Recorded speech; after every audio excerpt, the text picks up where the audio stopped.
One line in particular haunted me. "I'll protect you, no matter the cost. She must never know." She. That was me. The betrayal dug deeper, not only in his actions, but in the fact that I had become a secret in my own marriage. He had protected them by deceiving me. But protection has limits, and Daniel was no longer here to shield anyone. By the end of that week, I knew what I had to do. I gathered the files, the letters, the certificate, and brought them home. Each document was a weapon, each word a key to unraveling the life Daniel thought he could hide forever. The farm wasn't just a place he forbade me from visiting. It was the heart of his secret empire of lies. And now that empire was in my hands. As I packed the last folder into my bag, I glanced back at the farmhouse. For years, Daniel had kept me away, insisting it was worthless, dangerous. But standing there, I realized the truth. It wasn't danger he feared. It was discovery. And discovery had finally come. What I didn't know yet was that Clara wasn't the only one connected to this place. Others would soon step out of the shadows, and each would bring me closer to a truth darker than I could imagine. But one thing was already certain. This wasn't just about grief anymore. This was about vengeance. The birth certificate burned in my mind for days. Every time I closed my eyes, I saw Daniel's name scrolled across that page beside Clara's. My husband hadn't just betrayed me. He had built a family I was never supposed to know about. And now, that woman, Clara, had slipped through my fingers, vanishing into the woods like a ghost. But ghosts leave traces, and I was determined to follow them. The first step was simple. I needed to find Clara.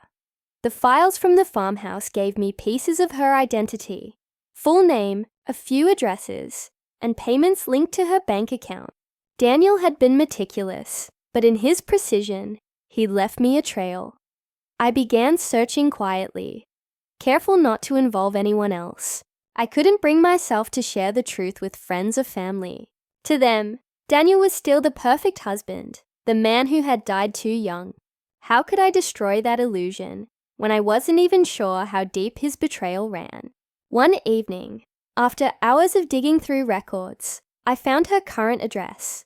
It was less than an hour from the farmhouse, tucked away in a small rural town. That wasn't a coincidence. Daniel had kept her close. The next morning, I drove there. Every mile I covered, my nerves tightened. Would she slam the door in my face? Deny everything? Or would she finally spill the truth Daniel had buried? Her house was modest, with a worn porch and a garden of wildflowers bending in the breeze. As I stepped out of the car, I noticed toys scattered across the yard. A ball, a tricycle, a stuffed rabbit propped carelessly against a chair. My throat tightened. The child. Daniel's child. For a moment, I considered leaving, but the rage that had been building inside me refused to let go. I walked to the porch and knocked on the door. It opened cautiously, just enough for Clara to peek out. Her eyes widened when she saw me, the same wary recognition flashing across her face as it had in the farmhouse. She didn't speak, but she didn't slam the door either. That was my opening. I stepped forward, my voice steady though my chest trembled. "We need to talk." She hesitated, then slowly opened the door wider. The hesitation wasn't fear. It was resignation, as if she knew this moment would come eventually. She motioned for me to step inside. The house smelled faintly of coffee and laundry detergent, lived in and warm. A child's laughter floated from another room, then faded as a television show resumed. My stomach churned. This was their world, the one Daniel had protected and hidden, while I had lived blind. We sat in her small kitchen, Clara's hands twisted nervously around a mug of tea. Though she hadn't taken a sip, I studied her carefully, every detail feeding my suspicion. She wasn't a mistress flaunting her victory. She was a woman carrying secrets, just as heavy as mine. Finally she spoke. Her voice was quiet, edged with guilt. "I didn't expect to see you." The words hung heavy between us. I wanted to scream, demand answers, throw the betrayal back in her face. But instead, I leaned in and said the only thing that mattered. Tell me everything. For a long time, she didn't respond. Then, with a sigh that seemed to deflate her entirely, she began. Clara told me she had met Daniel years ago, before I married him. He had been charming, persuasive, the kind of man who knew how to make someone feel like the center of the universe. Their relationship had been short, but intense. When she discovered she was pregnant, Daniel had promised to support her, but never to leave me. He had made it clear that I could never know. At first, I thought she was lying. A convenient story, one designed to absolve her of guilt. But then she pulled out a photograph from a drawer and slid it across the table. My hand shook as I picked it up. The boy in the photo had Daniel's eyes. Blue, sharp, unmistakable. He couldn't have been more than 7 years old. I stared at the picture until my vision blurred. My husband's legacy wasn't just betrayal. It was blood, flesh, a child who had no fault in any of this. Clara's voice broke through my haze. He wanted to protect you. He didn't want to hurt you, but he couldn't walk away from his son either. I let out a bitter laugh, sharp and hollow. Protect me? Daniel had lived 2 lives, 2 families, and called that protection. The word felt like poison on my tongue. Clara looked down, shame etched into her features. I never meant to ruin your life, but he made promises. He kept us hidden, but he kept us alive. That's all I cared about. For a moment, I saw the truth in her eyes. She wasn't my enemy. She was another woman trapped in Daniel's web of lies. But pity didn't erase the fury pulsing through me. What would you do if you discovered your spouse had a secret child? Would you forgive, or would you burn everything down? Comment below. I want to hear your thoughts. I pressed on, demanding details. The payments, the other names, Elise and Hannah. At that, Clara stiffened. She insisted she didn't know them, that her only concern was her son. But her hesitation betrayed her. She knew more, and I intended to drag it out of her. I left her house that afternoon with the photograph tucked into my bag and a storm raging inside me. Clara had confirmed what I suspected, but the puzzle was still incomplete. Daniel hadn't just been supporting her and the child. There were others, women whose names appeared again and again in the files. This wasn't just a hidden family. This was bigger, darker. And if Clara wouldn't give me the full truth, I would have to uncover it myself. As I drove away, I glanced in the rearview mirror. Clara stood on the porch, watching me go, her arms wrapped around herself. She looked less like an accomplice, and more like a prisoner who had been left behind. But prisoners can still hold keys, and Clara had one. I just needed to find the right way to make her use it. Back at home, I spread the files across my table again, tracing the names, the payments, the connections. Elise, Hannah, who were they, and why had Daniel kept them close, hidden in the shadows of his life? The deeper I dug, the more certain I became. Clara's chapter was only the beginning. Others would follow, and with each revelation, the man I thought I had married faded further into a stranger I barely recognized. Daniel had promised to protect his secrets forever, but death had betrayed him, and I was only just beginning to unearth the empire he thought he'd buried. The night after meeting Clara, I barely slept. Her words repeated in my mind like a broken record. He wanted to protect you. Protect me from what? The truth. The life he chose to lead. The faces of the women and children he had built in the shadows. By dawn, my confusion had hardened into determination. Clara had given me one piece of the puzzle, but the files showed there were more. Elise, Hannah, names that appeared again and again, tethered to Daniel's secret empire. If Clara wouldn't admit knowing them, I would find them myself. I started with Elise. Her name was tied to payments marked medical and support. That suggested dependency, perhaps illness. I combed through records, hunting for any trace of her. Hours passed, until finally I found an address linked to a series of hospital bills. It was in another small town, not far from Clara's. Daniel hadn't been careless. He'd chosen women whose lives could remain tucked away, invisible to me and to the outside world. I drove there the next afternoon, the files stacked on the passenger seat, like silent companions. Each mile I covered felt like peeling back another layer of Daniel's deceit. The address led me to a modest apartment complex. Its paint faded, its walls lined with weary tenants. I knocked on the door, bracing myself. It opened to reveal a woman in her 40s, frail but composed, her skin pale and her frame thin. She looked at me with wary eyes, and for a moment, I thought she might shut the door. But when I introduced myself as Daniel's wife, her expression shifted. Recognition, fear, then resignation. She let me in without a word. Inside, the air smelled faintly of medicine. Pill bottles lined the counter, and medical equipment peeked from the corners of the room. Elise wasn't just another woman. She was sick. We sat across from each other in silence, until I asked the question that clawed at my chest. Who are you to him? Her answer was simple, but it cut deep. He saved my life. She explained that years ago, she had been diagnosed with a chronic illness, one that drained her finances and left her alone. Daniel had stepped in, not as a lover, not as a husband, but as a benefactor. He paid her bills, supported her treatments, and ensured she survived. At first, I wanted to dismiss it, another story designed to soften betrayal. But as she spoke, I saw sincerity in her eyes. Daniel hadn't loved her. He had pitied her. Or maybe he had felt responsible for something I couldn't yet see. Then she said something that made my blood run cold. He told me once, if anything happens, go to the farmhouse. Everything is there. The farmhouse. Again, it wasn't just Clara's hiding place or the site of secret files.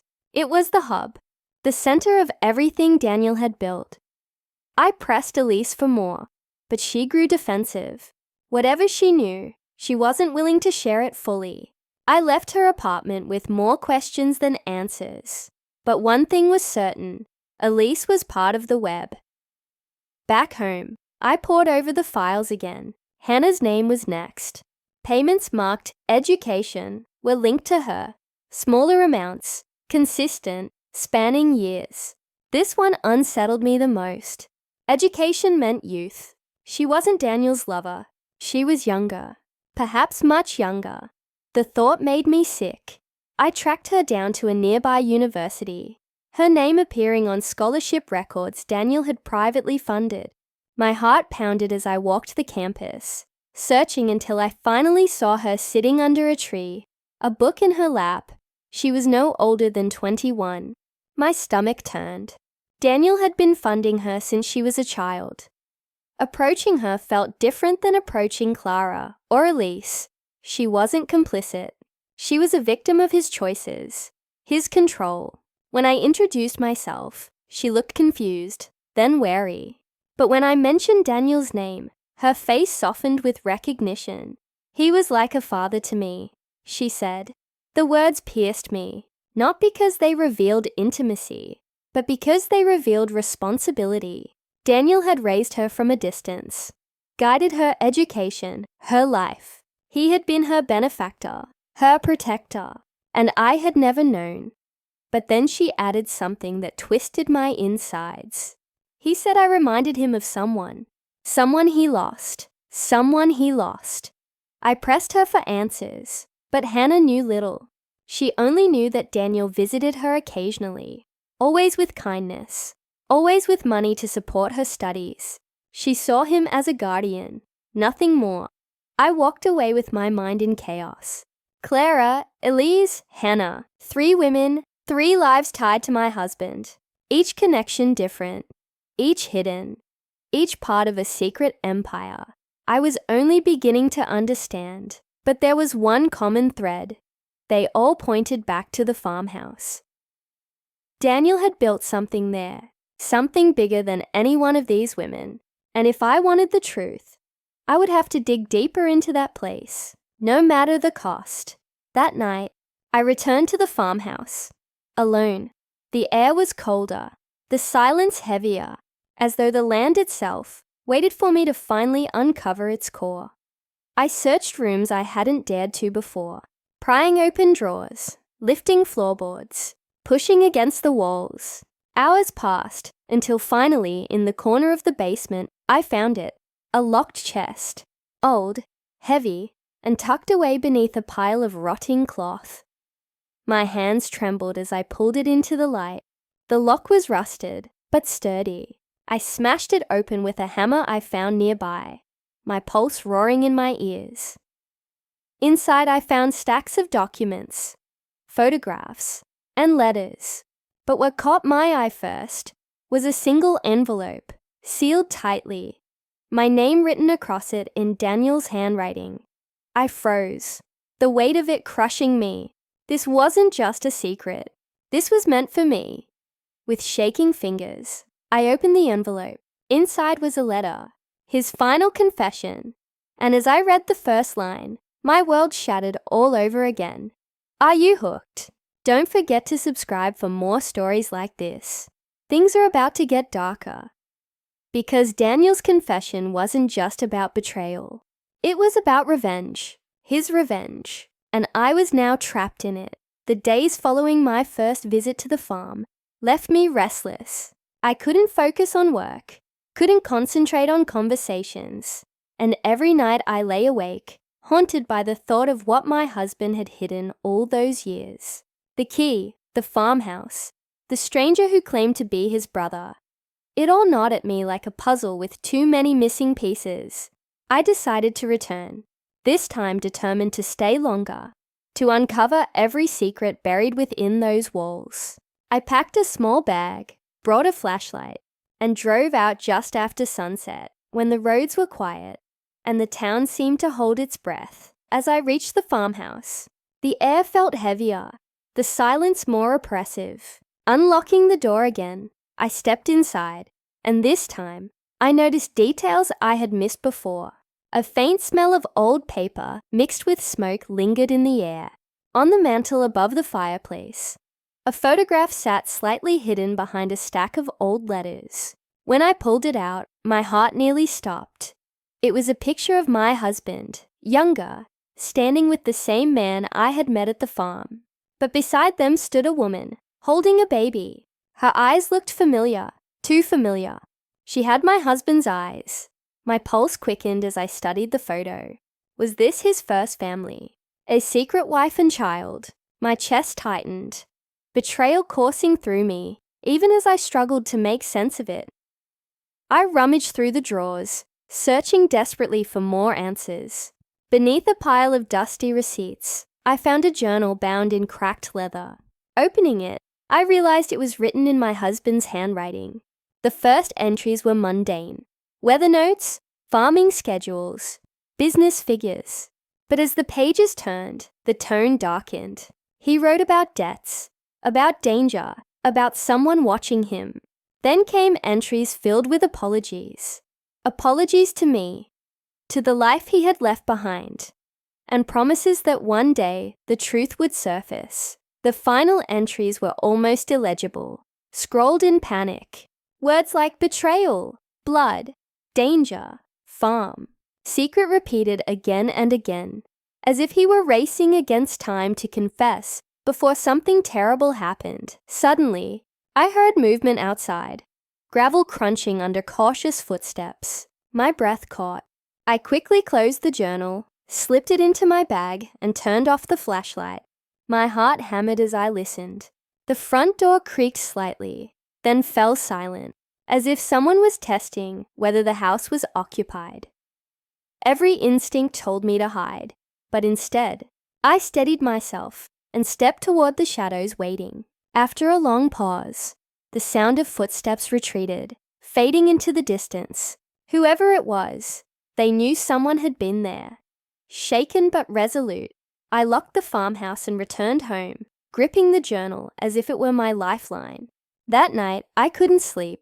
Every time I closed my eyes, I saw the photo, The woman, the child, the secret life my husband had hidden so carefully. And deep down, I knew this was only the beginning, because if my husband had hidden an entire family from me, then what else was buried on that farm? Are you enjoying this video? Stay with me, because the truth I was about to uncover would change everything I thought I knew about my husband. The next morning, I made a decision. I wouldn't run anymore. I would confront the man who claimed to be his brother, armed with the journal and the photo. But little did I know that confrontation would open doors I was never meant to walk through. The following day, I drove back to the farm, this time with no fear holding me back. The journal was tucked securely in my bag, along with the photograph. My hands tightened around the steering wheel as I replayed every memory of my husband telling me never to come here. His voice echoed in my mind, firm and cold. Promise me you'll never set foot on that farm. Now, with every mile I drove, I realized why he had been so adamant. He hadn't been protecting me from some vague danger. He had been protecting his secret. When I arrived, the man was already there, waiting as though he had expected me. His face was lined with sorrow and suspicion. But when he saw the journal in my hand, his eyes widened. I didn't need to ask permission. I opened the photo, placing it between us.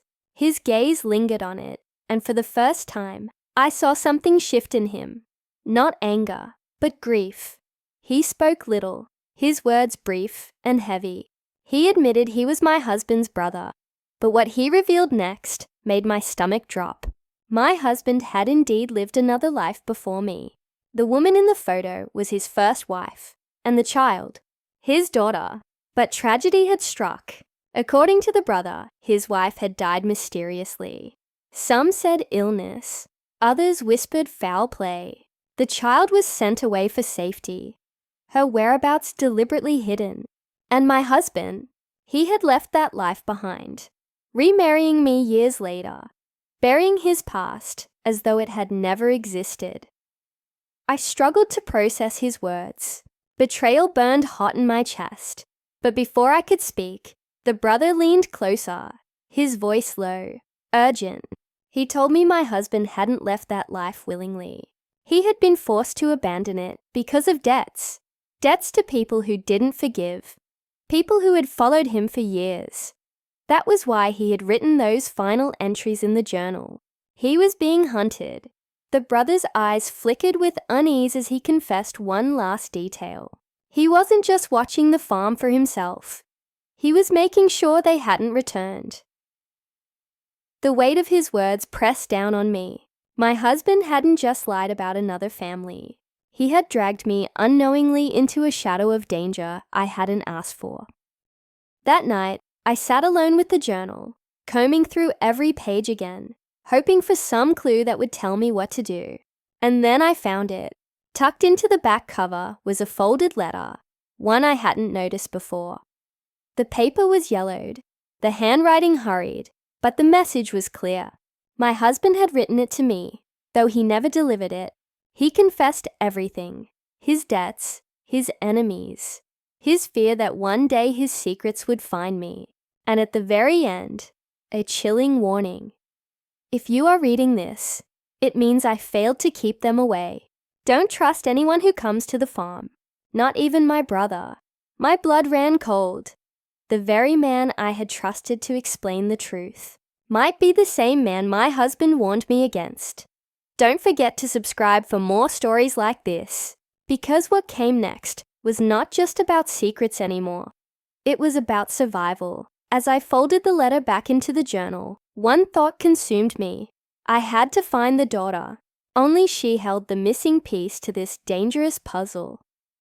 But to do that, I would have to go against everyone and step deeper into a world my husband had died, trying to keep me away from. The letter in my husband's handwriting haunted me for days. His warning echoed through every thought, poisoning every shred of trust I had begun to build with his so-called brother. If I couldn't trust him, then who could I trust? The truth was clear. I needed answers that only the daughter could give me. But where was she? I started with the journal. Between the messy entries of fear and desperation, I found small details that didn't seem important at first glance. A date circled twice, a name scribbled in the margin, and the mention of a school in a nearby town.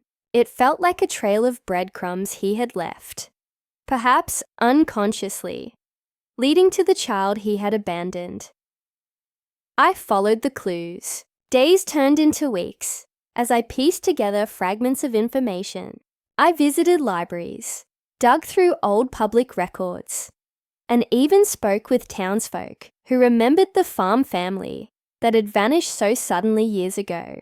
Most shrugged, their memories vague, but one elderly woman remembered clearly. She spoke of a little girl with dark hair and a laugh that carried across the fields. She recalled the day the wife disappeared, how whispers spread of betrayal, debts, and strangers lurking near the farm. Her words chilled me. That little girl was taken away in the dead of night. They said it was for her safety. But safety from what? Nobody ever explained. Armed with that fragment, I pushed further. My search finally led me to a record of an adoption. The names were changed, but the dates and locations aligned perfectly. The child, my husband's daughter, had been given a new identity and placed with a family several towns away. I felt a surge of determination.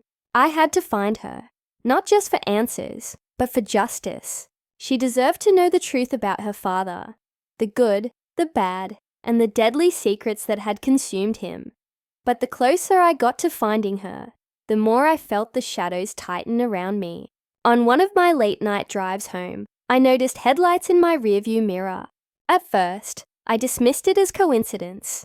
But when the car matched my every turn, dread sank into my stomach. I accelerated, weaving through side streets, but the vehicle stayed close until I finally pulled into a crowded gas station.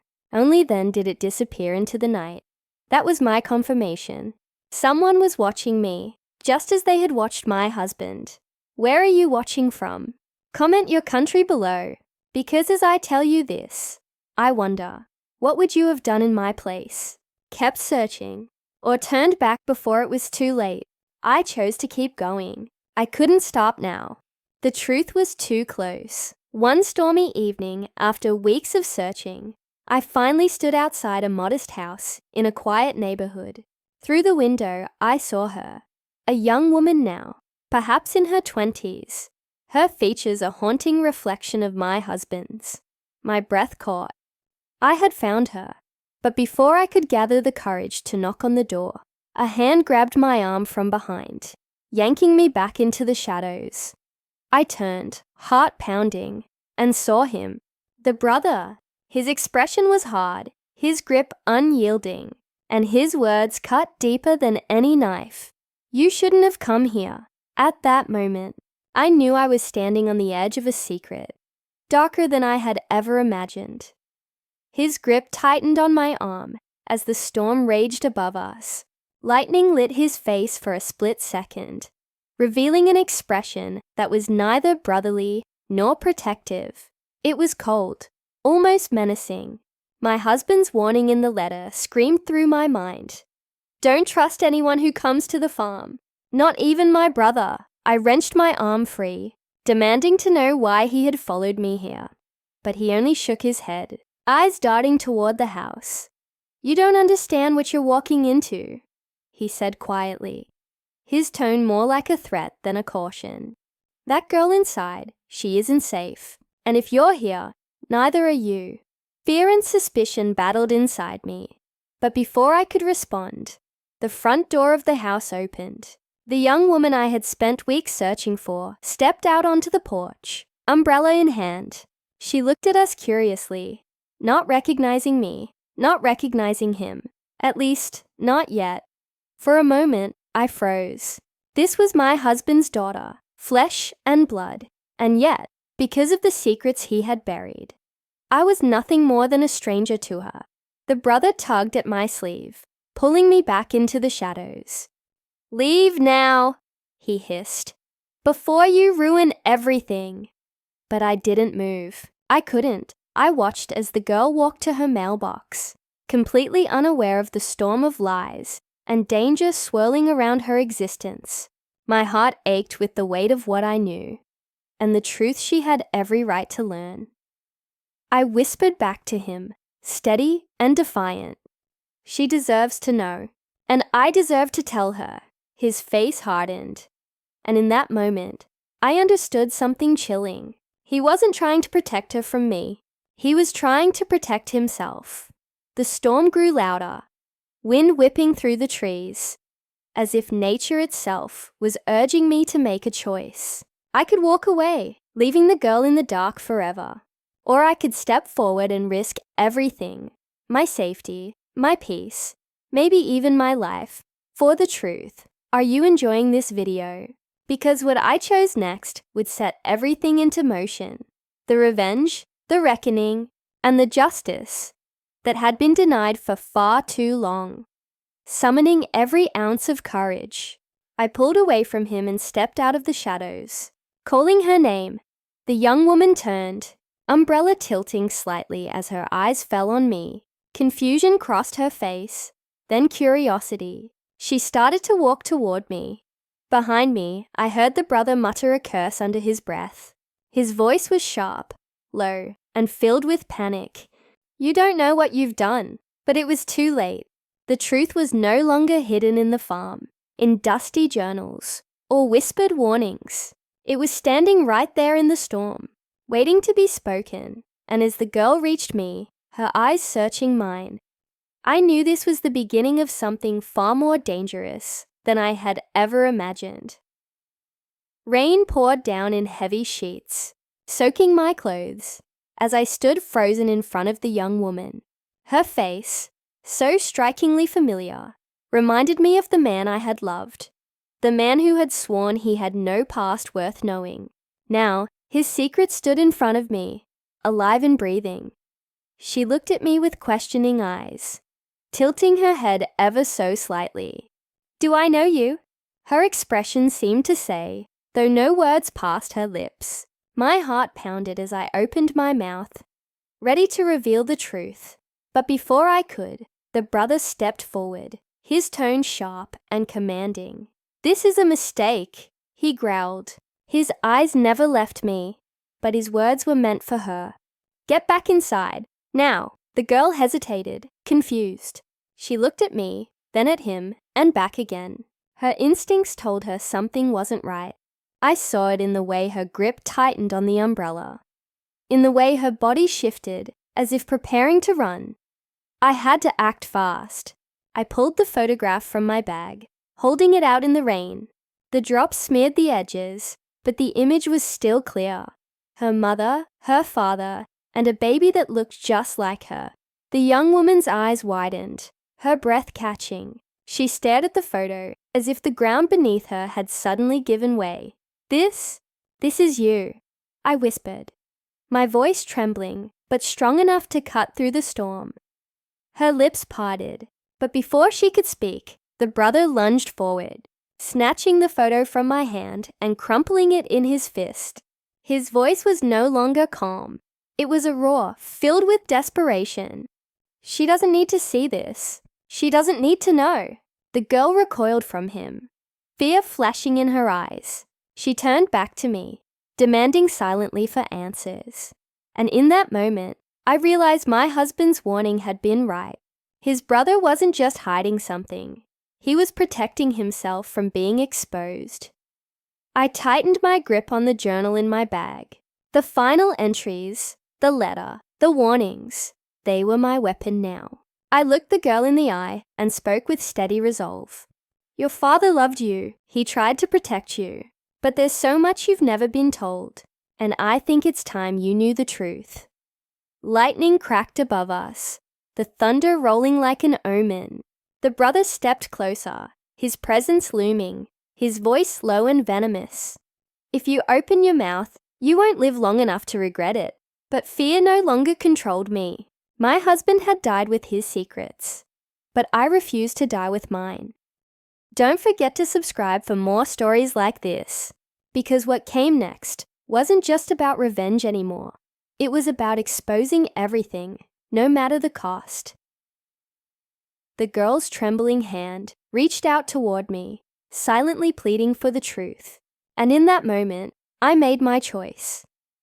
I would tell her everything, even if it meant tearing apart the last threads of safety either of us had left. The storm raged on, but the silence between us was louder than the thunder.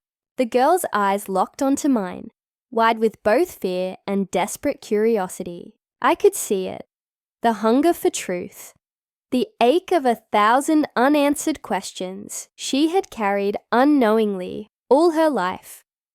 I reached into my bag, pulling out the journal. My husband's handwriting stared back at me, faded ink telling the story he had tried so hard to hide. I opened it to the final page, the words jagged and frantic. "This," I said, my voice breaking, "is your father's confession." The brother moved swiftly, his hand snapping out to grab the journal, but I pulled it back just in time. His face contorted with anger, his mask of calm finally shattering. For the first time, the young woman saw him for what he was. Not a protector, not an uncle, but a gatekeeper of lies. The girl stepped back, clutching her umbrella like a shield. Her gaze darted between us, torn between disbelief and instinct. The brother reached out to her, his tone suddenly soft, almost pleading. "You don't need this. You don't need her. I've protected you your whole life. Don't let her poison you." But his words fell flat. She looked at me, her lips trembling. "Who are you?" she whispered, though the storm nearly swallowed her voice. I steadied myself. "I'm your father's widow. He married me years after your mother passed. He never stopped loving you, but he was forced to leave you behind, and he wanted me to keep you safe. That's why I'm here." The girl's breath hitched, tears mixing with the rain on her cheeks. She turned her gaze back to the brother, confusion hardening into suspicion. "You told me he was dead. You told me none of this mattered." His jaw clenched. For the first time, he was losing control. "Because the truth will destroy you," he snapped, his voice raw with rage. "The truth will destroy us all." He lunged for me again, but this time the girl stepped between us. She didn't speak, but her stance was clear. She no longer trusted him. That was the moment I knew. My husband's brother wasn't just hiding the truth. He was part of it. Every storm eventually breaks. But before this one ended, I would uncover everything. And when I did, there would be no mercy left for him. Are you enjoying this video? Because what came next was darker than betrayal, deeper than secrets. It was the path toward revenge that had been written the day my husband took his last breath. As lightning lit up the night sky, the girl reached out and took the journal from my hands. She held it close, her decision made. She wanted the truth, no matter how painful it might be. And standing there, soaked to the bone, staring into the furious eyes of the man who had lied for decades, I made a silent vow. I would make him pay, not just for me, not just for my husband, but for the daughter who had been robbed of her life by his deceit. The night air tasted of iron and rain, thick with the electricity of what was coming. The girl, my husband's daughter, sat cross-legged on the kitchen floor, the journal spread between her knees like a relic unearthed from a grave. Her fingers trembled as she traced the faded lines. Each page seemed to hum with the weight of decisions made long before any of us knew their consequences. I watched her, feeling both like a stranger and a conspirator, as if I had been thrust into the role of midwife to a truth that would birth either healing or catastrophe. There's a peculiar clarity that comes with choice. After years of being a wife who trusted and a widow who mourned, I now stood at the edge of a new life, one propelled by purpose rather than sorrow. The purpose was simple and ruthless. Reclaim what had been stolen by deceit, expose the men who traded human lives like currency, and ensure the daughter's right to know who she was. Nothing about the path would be gentle. Nothing about it would be safe. But for the first time since Danielle's funeral, I felt the cold balm of resolve. I went through the journal with her, page by page. The entries were messy, urgent, a fractured map, written by a man running from debts and promises, from threats and unspoken bargains. There were names, dates, and locations. There were cryptic mentions of ledgers hidden in false bottoms, and coded payments routed through shell companies. There was a passage where Daniel described a man he called a creditor, someone who did not forgive mistakes and who kept records of those who owed him. The brother's name did not appear in the obvious places, but scrawled in the margins, nearly erased, was a different surname, one that matched a business license registered under the brother's initials. It was where my husband had warned. The farmhouse was a hub. But more than that, it had been a ledger, a safe, and a network, all wrapped in rumpled curtains and plaster walls. My husband's attempt to protect, to divert harm, had turned the farm into a tomb, where not only secrets were buried, but victims had been catalogued. We compiled the evidence, the birth certificate, the photograph, the letters, the bank records, the medical files, and the photocopies of the ledger pages I had torn from the rusted trunk in the basement. The daughter's face shifted, from shocked to steely.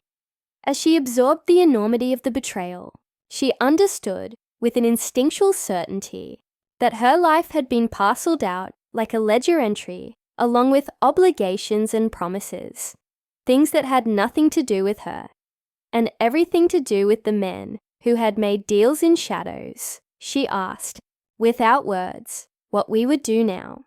The answer arrived like a cold wind. We would not beg for answers. We would not plead with men who had spent a lifetime making sure the vulnerable stayed invisible. We would gather witnesses, corroborate the money trails, and expose the network that had trafficked in secrecy. We would turn the ledger into a document that would not simply shame them, but destroy the invisible infrastructure they relied upon. Revenge, in practice, is not cinematic. It is methodical. We started by building a chain of custody for every piece of evidence. The daughter typed the journal entries into a secure laptop, timestamping each line. I scanned the bank statements and uploaded them to an encrypted cloud. We took photos of the farmhouse, the rusted lockbox, and the ledger pages. Each digital breadcrumb was duplicated, sent to multiple safe addresses, and printed for safekeeping. It felt like assembling a trap, deliberate, precise, and patient. Then we reached out anonymously. I left envelopes on the brothers' porch, not with threats but with demands.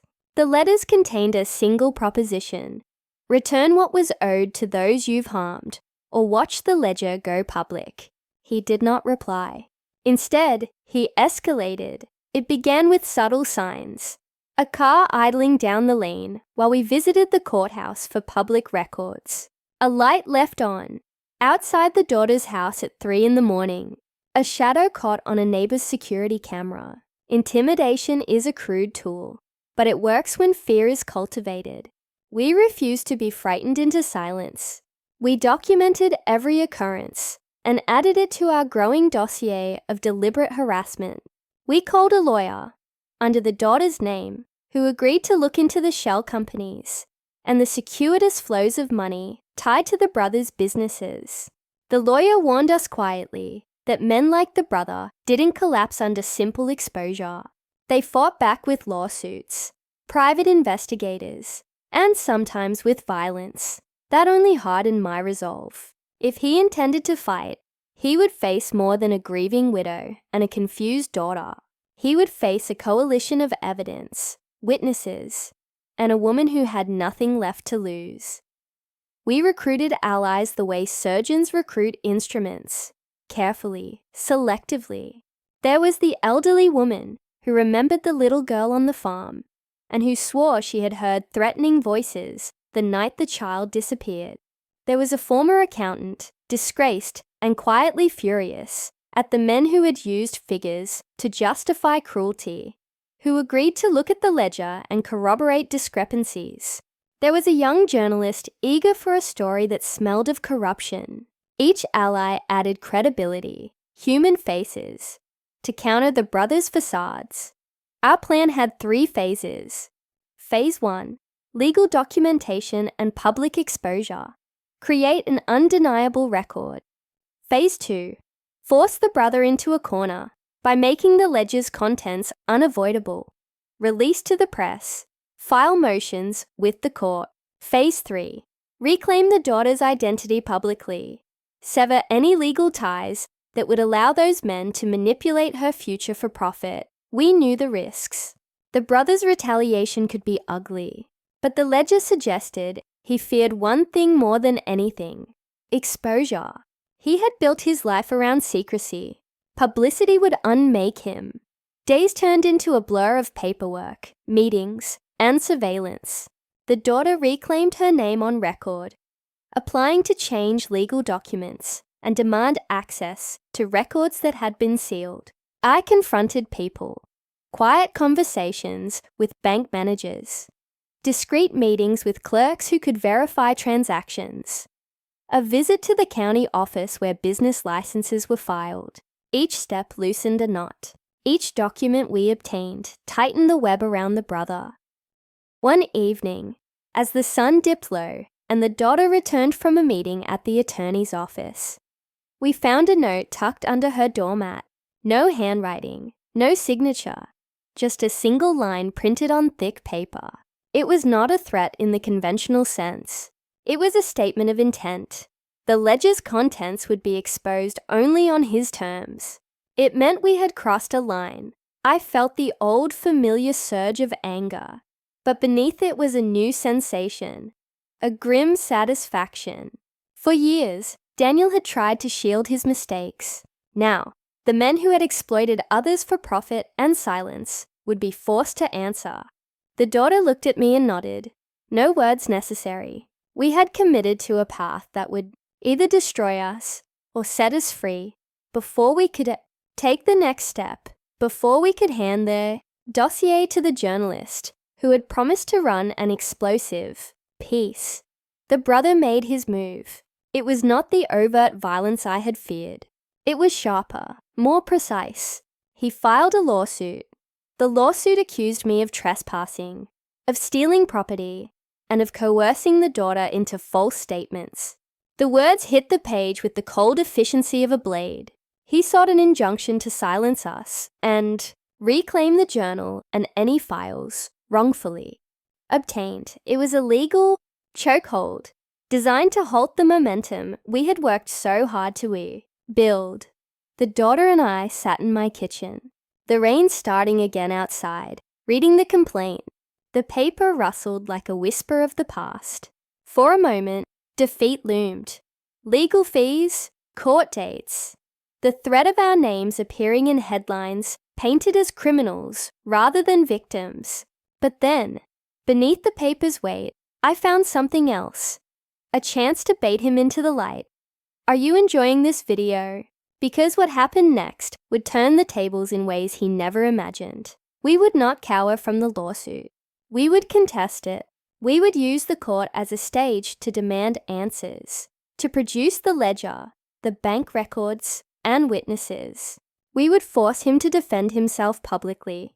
If he had the courage to drag us into court, then the court would be where his secrets were stripped naked. The choice was made. The next morning, we filed our response. The game had moved to a battlefield with rules and witnesses. He thought legal maneuvers could suffocate the truth. He didn't know that I had learned to fight by reading the margins of a desperate man's journal. Tonight, as the daughter slept for the first time in weeks, without waking to shadows at the window, I sat on the farmhouse porch alone. The wind pushed against me like a living thing. Lightning flashed on the horizon, and for the first time since Daniel's death, I recognized the shape of what revenge could be. Not mindless rage, but deliberate justice. The court would be our arena. The ledger would be our weapon, and the brother would be exposed for what he truly was. We were ready to begin. The courthouse smelled like paper and polished wood, the kind of smell that makes secrets feel smaller, because everything is finally measured against rules. We arrived early.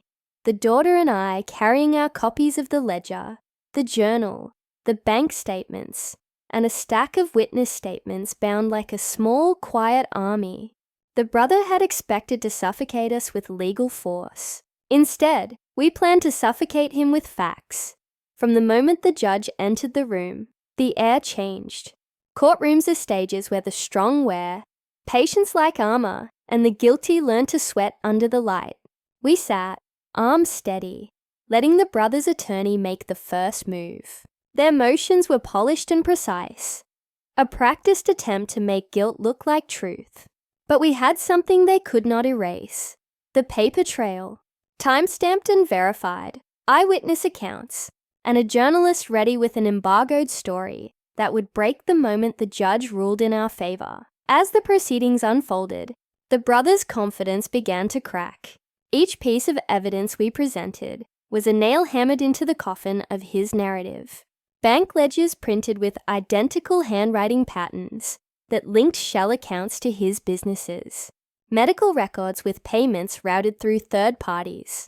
Testimony from the elderly woman who remembered the night the child was taken. An accountant who traced transactions and found deliberate obfuscation. Piece by piece, the web he had spun to trap the vulnerable unraveled. But courts are not only about documents. They are about people.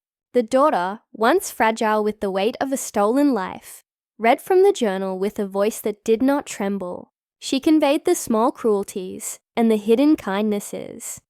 The line between abuse and care that had been blurred by men who traded both depending on what suited them. The jury saw a human who had been wronged, not a pawn. The brothers' stoicism shifted into panic when a subpoena returned a phone record with calls matching transactions and visits to the farm on nights when the ledger recorded pickups and payments. The pattern was undeniable. Outside the courtroom windows, the journalist prepared his piece, carefully, legally, with sources double-checked and anonymity preserved where necessary. He understood that this was not just a scandal, it was a system being exposed. He knew when to release the story, so that it landed with the force of public outrage and legal consequences.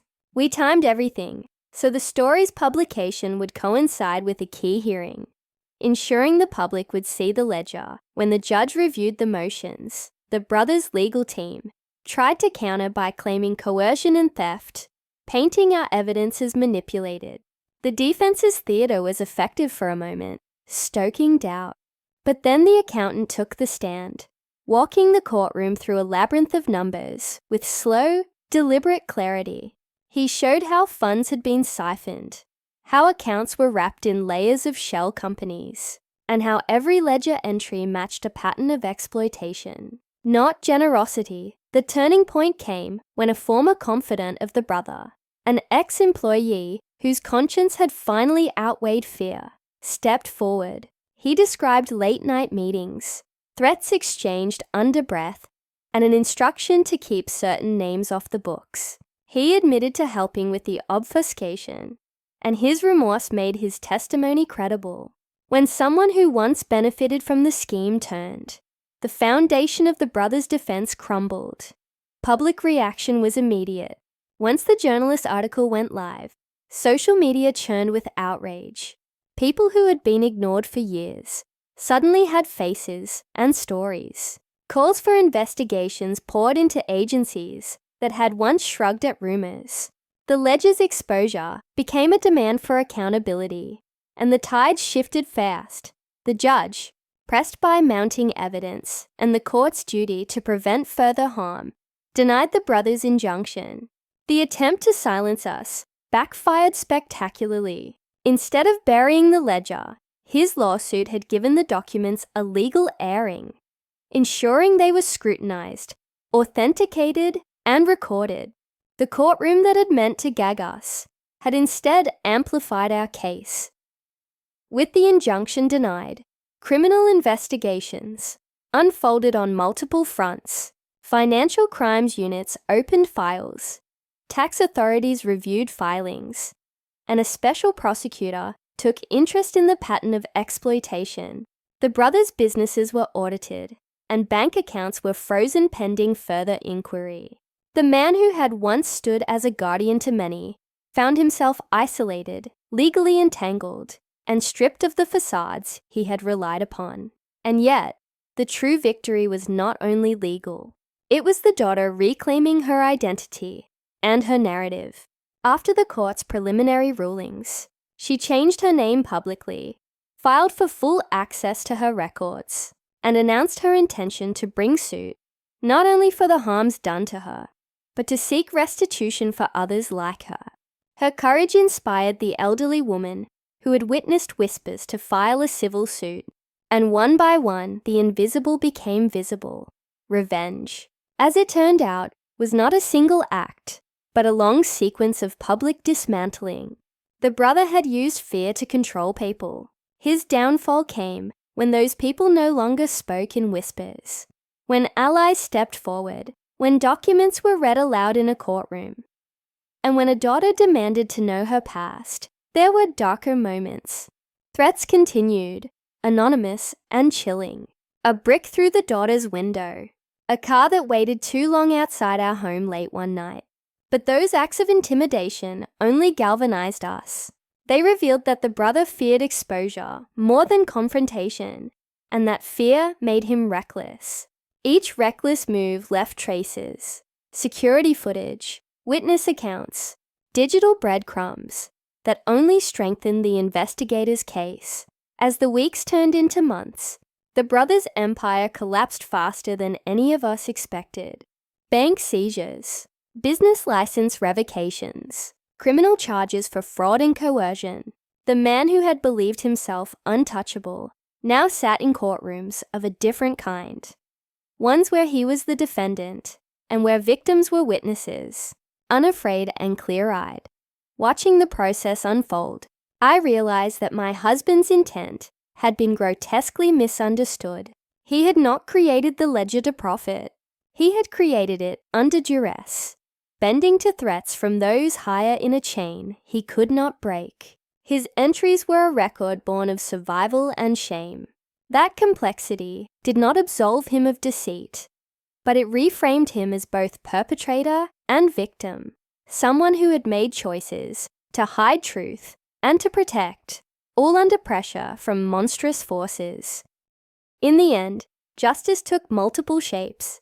The brother faced criminal indictments and jail time. Damages were awarded in civil suits.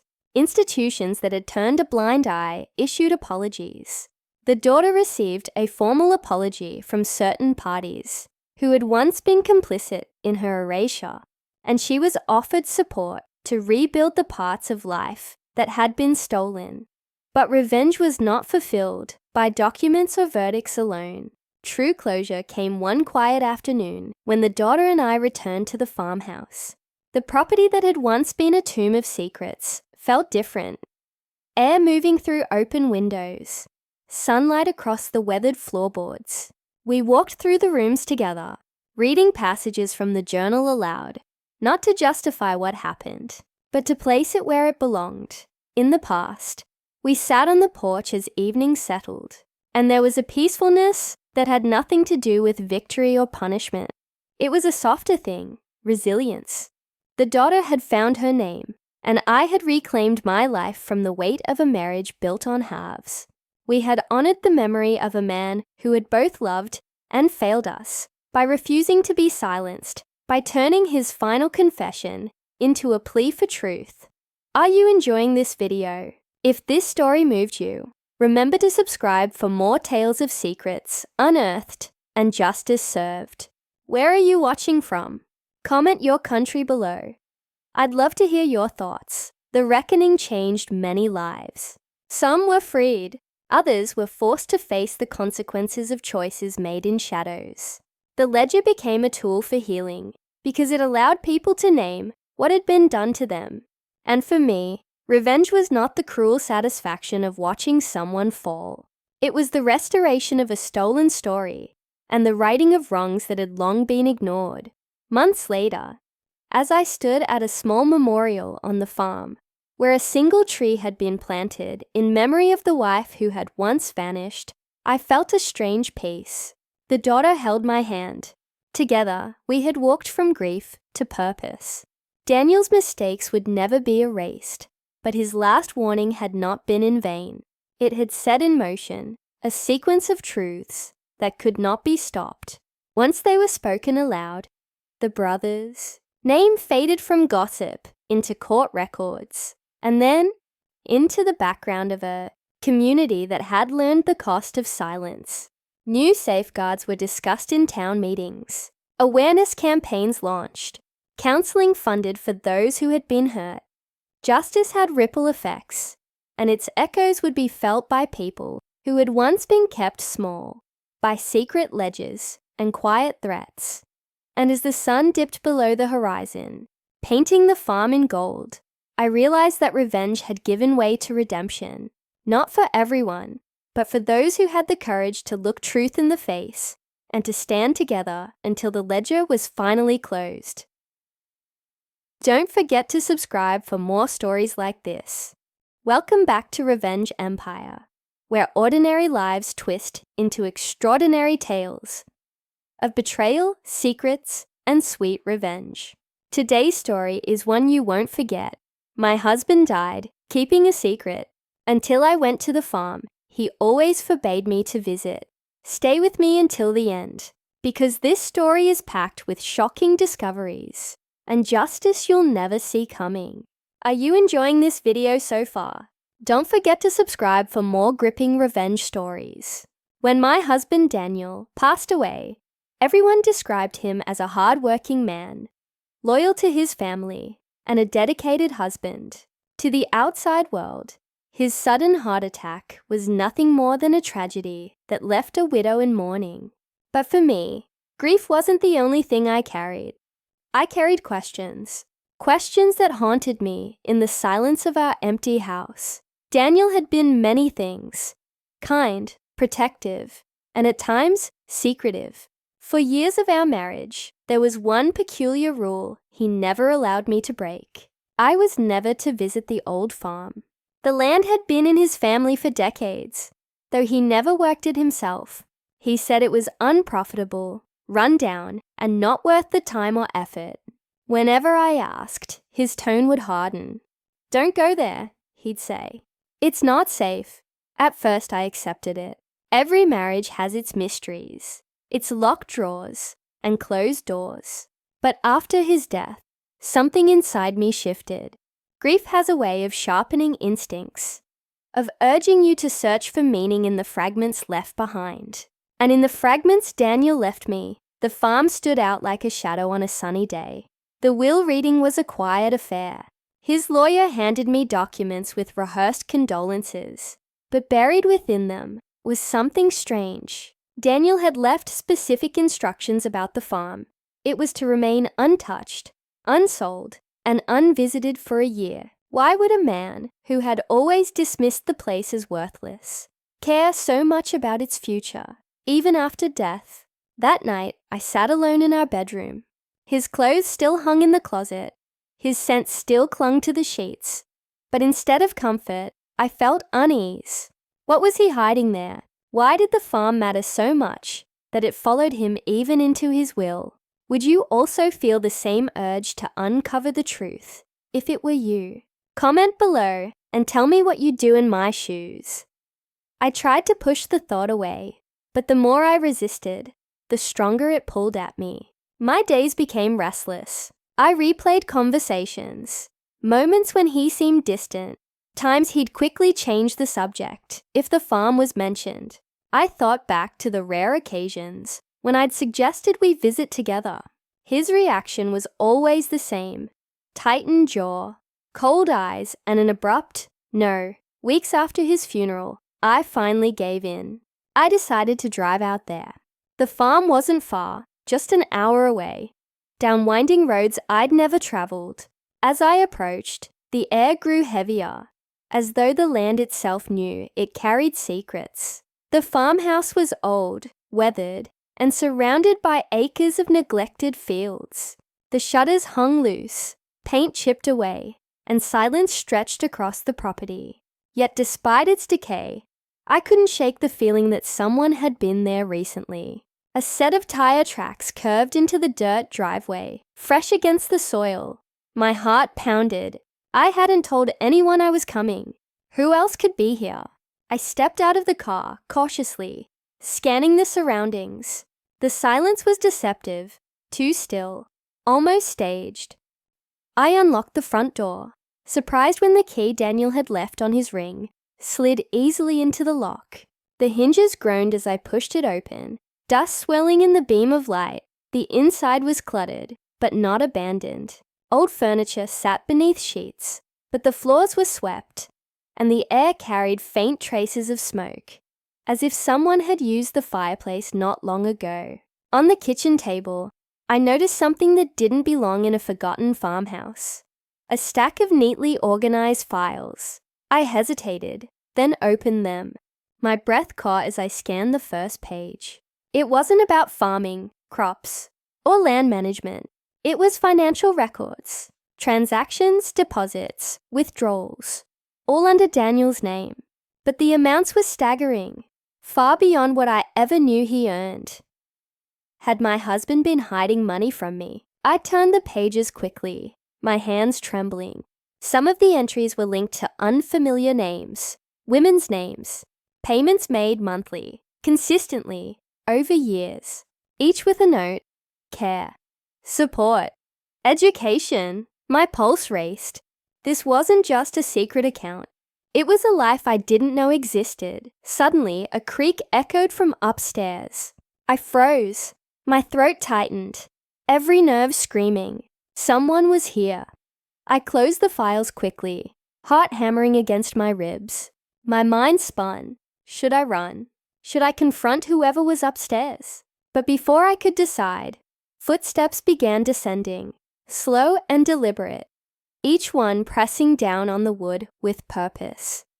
I braced myself, gripping the edge of the table for balance, and as the shadow appeared at the bottom of the staircase, I realized with a jolt that my husband's death had left me with far more than grief. It had left me entangled in a secret life, and I had just stepped directly into it. And this was only the beginning. The figure stepped fully into view, and for a heartbeat, I couldn't breathe. It was a woman, mid-30s, with sharp eyes that seemed startled by my presence. She froze at the sight of me, as if she had expected the farmhouse to be empty. Her clothes were plain, her hair tied back in a loose braid. But what caught me was the familiarity of her features. I had never seen her before, yet something about her presence felt woven into Daniel's silence, as though she belonged to the secret he had carried all along. Neither of us spoke. Words seemed too fragile for the storm of questions swirling between us. She clutched a folder against her chest, holding it like a shield. My eyes flicked to it, recognizing the same type of files I had just seen on the kitchen table. A cold realization settled over me. Whoever she wasn't a stranger stumbling into this farmhouse. She was part of it. Without warning, she darted past me. Shock jolted through me, but instinct kicked in. I chased after her, my footsteps echoing across the wooden floor. She pushed through the front door, sprinting toward the edge of the fields. The sun dipped low, casting long shadows as I followed. Her speed was surprising, but desperation fueled me. I called out, though not with words, more a sound of pure anger and confusion. My legs burned, lungs ached, but I didn't stop until she disappeared into the tree line beyond the farm's edge. Panting, I stood at the border of the woods, the farmhouse looming behind me. She was gone, swallowed by silence, but the image of her face and the folder she carried burned into my mind. I walked back to the farmhouse, every step heavier than the last. Inside, the files on the table seemed to mock me, daring me to piece together a life my husband had built without me. My fingers traced the edges of the papers, as if touching them might make sense of it all. But nothing made sense. Why the payments? Who were the women listed? And why had that woman looked at me with such recognition, as though she knew exactly who I was? That night, I couldn't sleep. I sat in the farmhouse living room, staring at the cold fireplace, replaying every moment of my marriage. Daniel's late nights at work, his sudden weekend trips, his habit of locking his phone, keeping it face down on the table. At the time, I brushed it off as stress, as quirks. But now, they felt like clues I had ignored. By dawn, I made a decision. I wasn't going to walk away. I wasn't going to honor his will and leave this farm untouched. This was my life too. My marriage, my years, my trust. And if Daniel had built a secret world here, I was going to uncover every rotten piece of it. I began with the files. Hours slipped by as I sorted through them. The payments stretched back nearly a decade, predating even some of our happiest years together. Some were labeled with initials, others with vague notes, like school or medical. I noticed the same few names recurring: Clara, Elise, and Hannah. Each name tightened the knot in my stomach. These weren't random entries. These were lives tied to my husband. Midway through a folder, I found something worse: a birth certificate. My blood turned cold as I read the details. The father's name was Daniel. The mother's name, Clara. The child's date of birth aligned perfectly with the time when Daniel had told me he was working overtime. He had a child I never knew existed. My chest felt crushed, like the air had been ripped from the room. Betrayal isn't sharp, it's suffocating, and in that moment, I drowned in it. Have you ever discovered a secret that shattered everything you thought was true? Share your thoughts in the comments. I'd love to know how you'd react. The shock gave way to fury. Daniel was gone, buried and mourned. Yet he had left me to stumble into this graveyard of lies. And Clara, the woman I'd chased into the woods, she was still out there, living, breathing, carrying the truth he had denied me. I clenched the birth certificate in my hands. The paper trembled, but my resolve hardened. I wasn't going to cry, not yet. I was going to find Clara, and when I did, I would make her tell me everything. The next few days, I returned to the farmhouse daily, searching every drawer, every hidden compartment. I found letters, some half burned in the fireplace, others tucked into bookshelves. Letters written in Daniel's handwriting. Letters to Clara, to Elise, to Hannah. Apologies, promises, money enclosed. They painted a picture of a man split in two, the husband I thought I knew, and the stranger who lived in shadows.